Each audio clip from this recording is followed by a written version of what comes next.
Wow, thank you all for being here.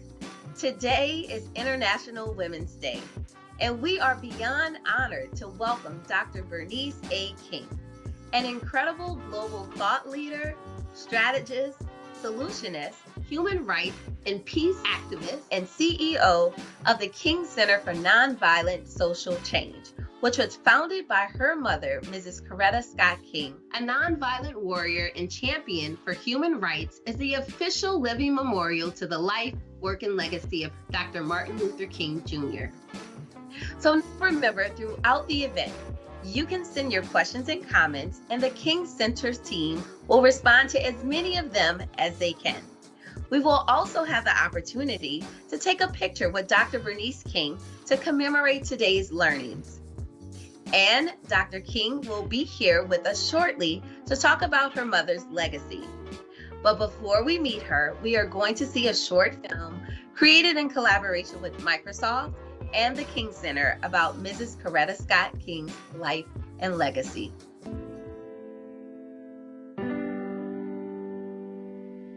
The nonviolent movement for social change must be properly interpreted, as well as developing programs that will deal with the issues of today. Dear Coretta. Dear Coretta. Dear phenomenal woman. Dear Mother. I can still hear your voice, lifted in song. I can still see the warmth in your eyes and feel the gentle wisdom of your words. You had a vision of the future that felt impossible to so many. But your faith, fortitude, and integrity laid the groundwork for it to become a reality. Thank you, Mrs. Coretta. For creating, for singing, for leading, for being. Heal the wounded soul. There is a God. You didn't just teach it, you lived it. You told your own story in your own words. When others spoke over you, you let your actions be a guide for those who chose to see. You are glorious, not because you are perfect, but because life's imperfections taught you grace. Sharpen your compassion and your passions. At this point, I feel even stronger, and I want you to know that you have my utmost support. You stared down hate, stood firm in your beliefs, Protected the small, prepared a place for those who were oppressed. You showed us that resistance is a discipline, integrity is a practice in empathy, and courage can be cultivated by each and every one of us. When people decide to be free and they are united together in that effort, nothing can stop them. You weathered storms, rebuilt from charred embers, conquered fear, and laughed a lot. you told us that we could be anything and that our circumstances didn't define our greatness. Most of all, you taught us that our dreams matter. Dear Coretta. Dear Coretta. Thank you. Thank you. Thank you. Thank you. Wow, what a powerful video. It is such a pleasure and honor to have you here, Dr. Bernice King. Thank you. Glad to be here with you. So, Dr. King, you had two amazing leaders in your life, your mother and your father. You were young when your father passed. You were only 5, but you call yourself a student of his work. And I think we all are. But 3 months after your father's death, your mom founded the Martin Luther King Jr. Memorial Center on June 26, 1968. And with your mother's help, she ensured that the legacy and teachings of the innovative and inspirational leader, Dr. Martin Luther King Jr., was preserved with the King Center, which we will get to a little later. But I first want to ask you, who was your mother before Mrs. King? Wow, she was a mission-oriented person from a very young age. She was searching for her purpose in life and specifically wanted to make a difference in the world in terms of the conditions of segregation that she and her family and those in the Black community were living with. And so when she entered into college, she got involved in the NAACP, Race Relations Committee, and fought to be able to teach in the Yellow Springs Public School District. She was attending Antioch College in Yellow Springs, Ohio. And at that time, only white teachers were allowed to teach in that school system. And so she took her fight all the way to the top of the university. She appealed to the students. She appealed to the community. She didn't win the fight, but what she did is she gave strength to her voice and added energy to her determination to stand up to injustice. And so later in life, when she married Dr. Martin Luther King Jr., these are the seeds that were already a part of her life. Wow. And she was a peace activist too in the early days. It's so beautiful just to hear how your mother's life was dedicated to lifting others up. And I know your mother's life continues to be an extraordinary example of how to live for something larger than ourselves. So she carried this message of nonviolence and the dream of the beloved community to almost every corner of our nation and our globe. What's the best advice that you received from your mother? Wow.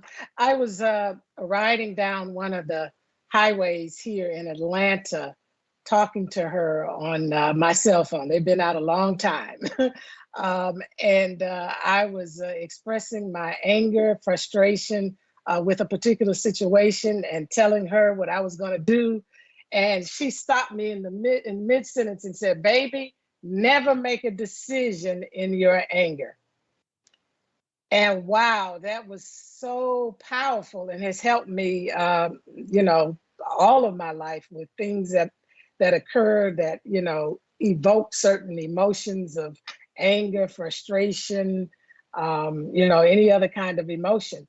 And so I now know the importance of feeling the emotion, but not letting that moment of emotion dictate the final decision that I'm going to make. That I have to contain myself, get through it, and then think through the decision that I want to make so I can make the best decision that is not just, fueled by the emotion that I'm feeling.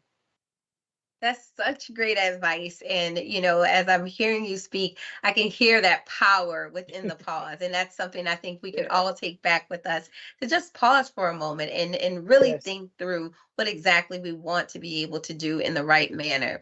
So Mrs. King was deeply committed to the central importance of education as a prerequisite for effective leadership. So why do you think that was so important to her? I think it was important to her because, as you remember, she was born in the South in a very small town in Alabama called Heiberger. And eventually they moved and she went to school in Marion, which was right next to Heiberger, Alabama. It's Perry County, Alabama. And it was in that community where she met missionaries from other parts of the United States of America that really opened up her perspective of the world, and that same desire that she had that I spoke about earlier to want to make a difference in the conditions that she was living in. And so an education kind of was the pathway to open her up to a broader world perspective, to understand the interconnectedness and the interrelatedness of all life, and to put her in a position as a leader to be able to make change that not only help to improve life and conditions for her community, our community, the Black community, but for all people who were on the margins. And so she saw education as being that vehicle to really heighten a person's ability to lead, to open up doors, and to take advantage of opportunities beyond those that may have been available when she was just a young girl in a segregated America. Wow. And education is so important. And you mentioned it is like that great equalizer and it opens up so Yes. many opportunities. And something that I read that stuck with me is that she really fought to make sure that students had the resources needed to actually love learning. And I think that is so Yes. powerful. Um, Definitely. And I want to add one other thing. Her yes. mother used to always tell her and her siblings, she had one sister and one brother, and she said, you all are going to get an education. And she meant high school was at the time, my grandmother was only able to obtain a third grade education. So she wanted to ensure that her children at least graduated from high school, but went further on to college. So she said, you all are going to get an education, even if I have to just wear one dress. So she was willing to make that sacrifice for her children. As a result, my mother, her sister, and her brother became, first generation college educated people. Yes, and you mentioned planting those seeds earlier, and it's really planting those seeds for those future generations as well. So thank you so much for sharing that. What was your mother's vision and hope for the King Center?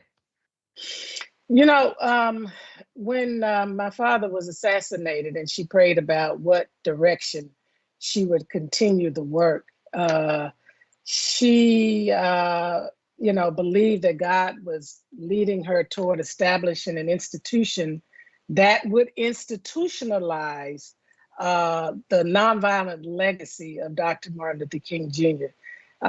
It would become kind of like the epicenter for nonviolence, the so to speak, the West Point of nonviolence, where people would learn about nonviolence, be educated and trained in it, and begin to utilize it in their everyday life.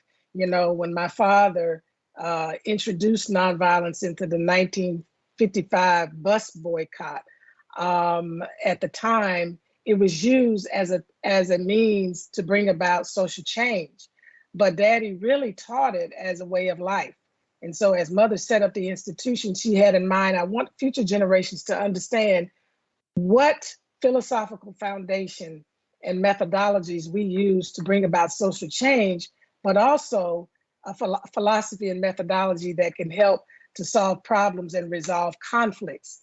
And so, for her, the vision is really about, a cadre or a critical mass of people who are committed to living out nonviolence as a lifestyle and a means towards creating the beloved community where every person is treated with dignity and respect and is valued, where there are just and equitable circumstances, where conflicts are resolved peacefully, and where people work together to eliminate those things that work against humanity, the triple evils that my father called of racism, poverty, and militarism.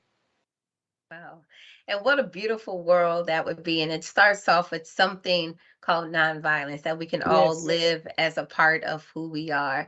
I know I've asked a lot of questions, but we are receiving some wonderful questions from students, teachers, and our community. So are you ready? I'm ready. All right, let's roll the first one. Hello, Dr. Bernice. My name is Senna McDaniel, and I live in Tacoma, Washington. I'm 13 years old, and my family is inspired by the works of your families in the civil rights movement. My question for you is, what leaders do you look to carry on this important message? Thank you. Bye. So Senna from Tacoma, Washington's family is inspired by the works of your family's civil rights movement. Her question to you is, what leaders do you look to carry on this important message? That's an interesting question because, I really cannot identify a specific person that I really look to carry it on, because I feel that I'm part of that equation in carrying forth my parents' legacy. And so, if I said anything, I would say, it would be me really looking to my mother and father and really drawing from the blueprints that they left us. I mean, the beauty of Dr. King and Mrs. Coretta Scott King is they did provide a pathway and a means for us to affect and transform our world. And we don't have to look very far if we just study them. They both have books to their credit that really provide insight into how they were able to bring about change in their lifetime. And my mother, only passed about 17 years ago. And so I really draw upon their leadership in my leadership in trying to effectuate change in the world and to create a more just, humane, equitable, and peaceful world. Yes, and they definitely were such an inspiration. And I think all of us can take that with us and be that catalyst for change Yes. moving forward. Now, some students are asking that you experienced many tragedies many times when you were very young. So, how do you find strength with all of that? Well, there's several things. One, I had the benefit of growing up with a mother who had a very strong faith, and she modeled before us as children, how to handle adversity, how to handle loss. Some people saw her as stoic, which may have been the case. But what I saw is a woman who was determined not to let the tragedies in her life stop her determination to be who God created her to be and to do the things that were in her heart to do in this world. So that's the first place. I drew strength from my mother. Second place is just my own faith, my Christian faith, relying upon prayer and conversation and connection with the Holy Spirit has given me strength. Third, friends, loyal friends, friends that allow me the opportunity to be able to process through the barrage of emotions that I've experienced throughout my life with the many losses that I've had. Not only was my father assassinated, my uncle was mysteriously found dead in his swimming pool. He was an avid swimmer, so he didn't really drown. So it's still a mysterious death. My grandmother was shot in church when I was 11. So all of these tragedies for me were very difficult to process. And it took me a long time to get through them. And I had to rely upon a lot of things. Like I said, my mother, my friends and family, I actually, had to go through some counseling as a part of it. And more importantly, what has given me strength is to see the number of people, especially young people, who are committed to the cause of freedom, justice, and equality in our world. That gives me hope. That gives me strength to keep doing what I'm doing, because I know that there is a generation behind me that also wants to make a difference in this world and ensure that there is justice and equity and peace for all people. Yes, and you are very resilient. And thank you so much for sharing how your circumstances should really not determine, really have that support with friends and family, but also have something to be hopeful for. So now let's roll video question number 2. Hi, Dr. King. My name is Amaya Scott, and I'm from Atlanta, Georgia. I would love to know what you think your mom would be talking about today. Thank you. Dr. Bernice, Amaya is wondering, what do you think your mom would be talking about today? I think, the same thing she was talking about before she passed away in 2006. I mean, she really spent a lot of time in the last years of her life talking about this beloved community and the need for more and more people to embrace nonviolence to get there. She would obviously acknowledge all of the difficult issues that we are facing, in society, the challenges to some of the things that they fought for, like the Voting Rights Act and in the way it's been, gutted, and the fight to try to restore some of that. the whole battle around, teaching Black history in our school systems. She would be concerned about all of that. But I think her number one message today would be, if we're going to fight these battles, we have to have a grounding, which is the philosophy of nonviolence, and strategies and methods, which is the methodology of nonviolence, to fight these causes. And so she would still be talking about that, continuing to expand the education and training around that, which we are doing now at the King Center. We have an e-learning experience that anybody can sign up for to learn about nonviolence and its power to change conditions and to challenge injustice and to resolve conflict. We have it in a means for workplace, and we have it in a longer edition as a master course for individuals. Because she said it herself, we will not be able to get to a just, humane, equitable, peaceful world by any means other than through Martin Luther King Jr.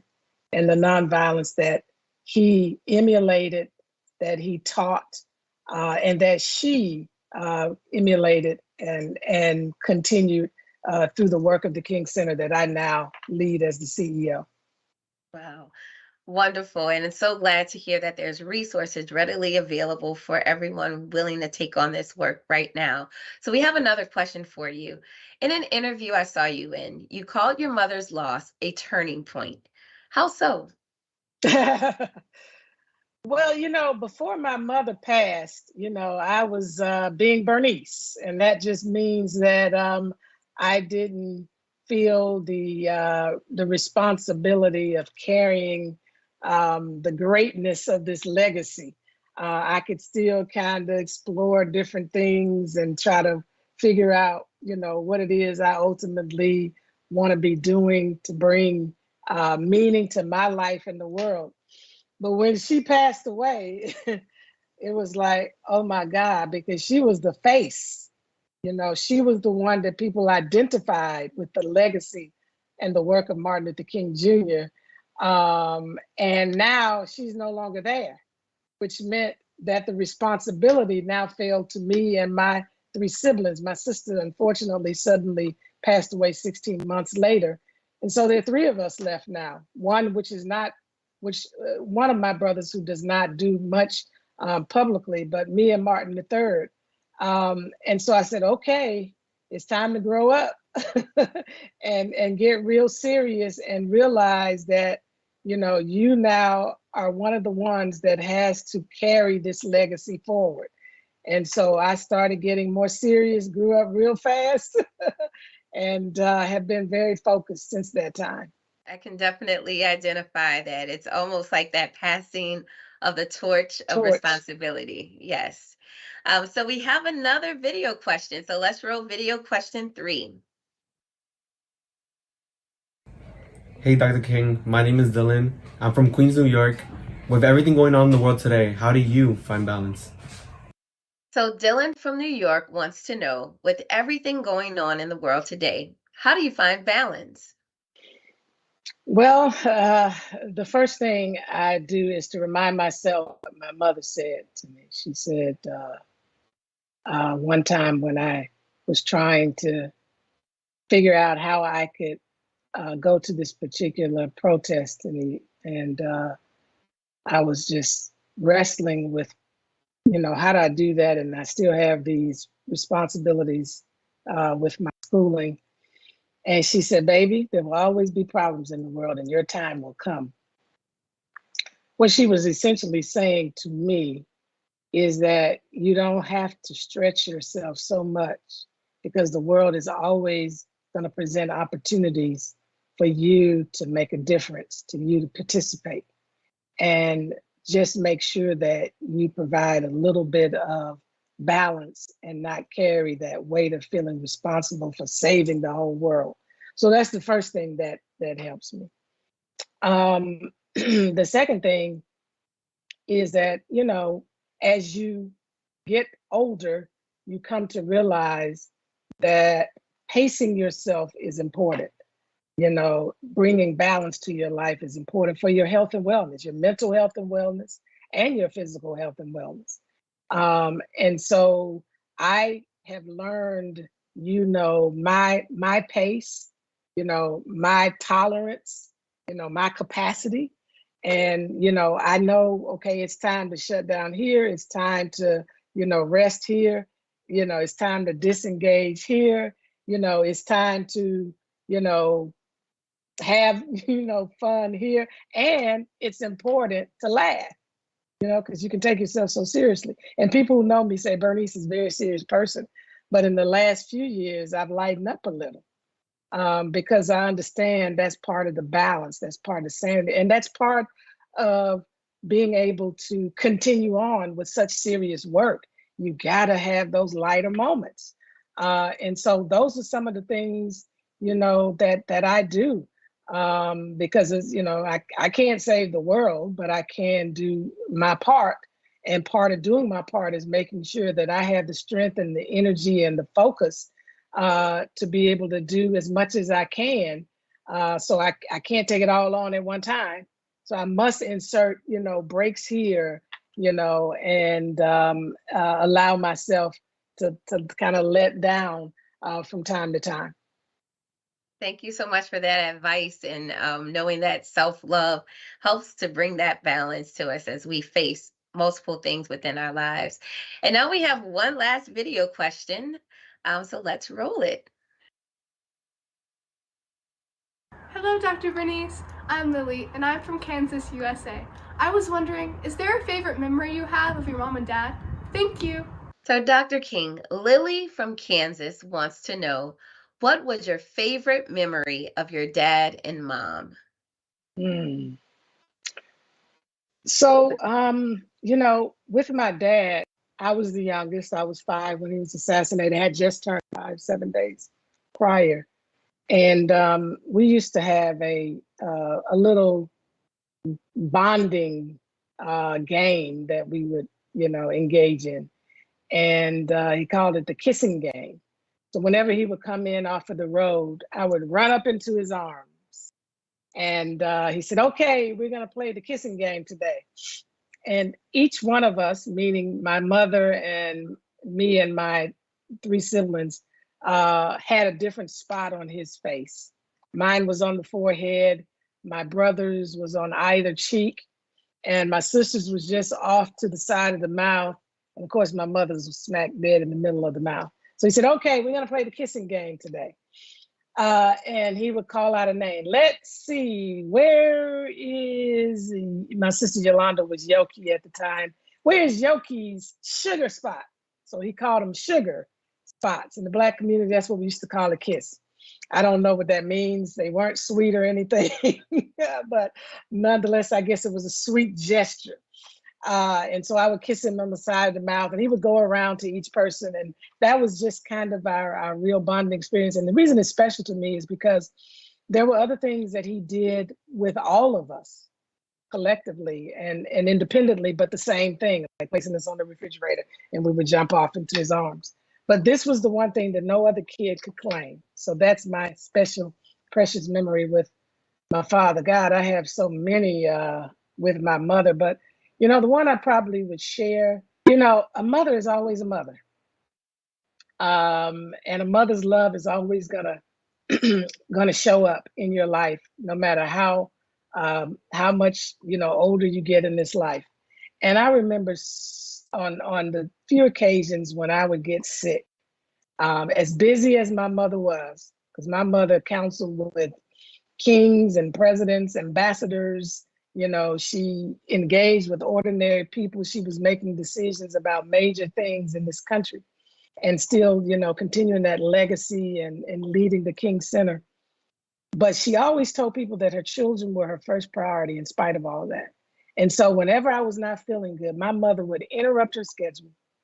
And this is when I was grown, not the times when I was young. Naturally, she would do that. But this is when I was grown, in law school, finished law school, moved into the home where I live even now. She would come over to my home, and she had this favorite soup that she would fix. And she would bring it to me in my room, and and serve it to me like I was her little baby again. So I really miss those moments, when I've gotten sick in the last 17 years. I said, God, I should have missed mommy coming here over here and fixing that soup and coming up those stairs. As you are speaking, I can feel how special those moments were to you. So thank you so much for sharing those moments and memories with us all. Thank So you. everyone, it is time. Get out your cameras and gather in front of your screens. Let's take some pictures with Dr. Bernice King to remember today's learning and inspiration. Is everyone ready? Ready. Ready.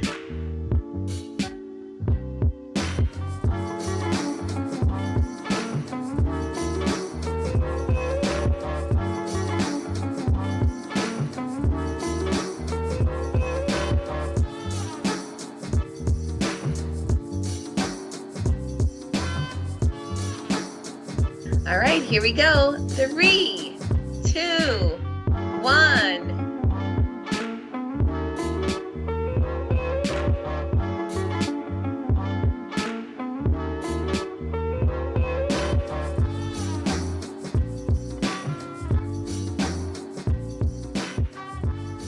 Wow. Thanks again for being here. I hope everyone out there is learning a lot.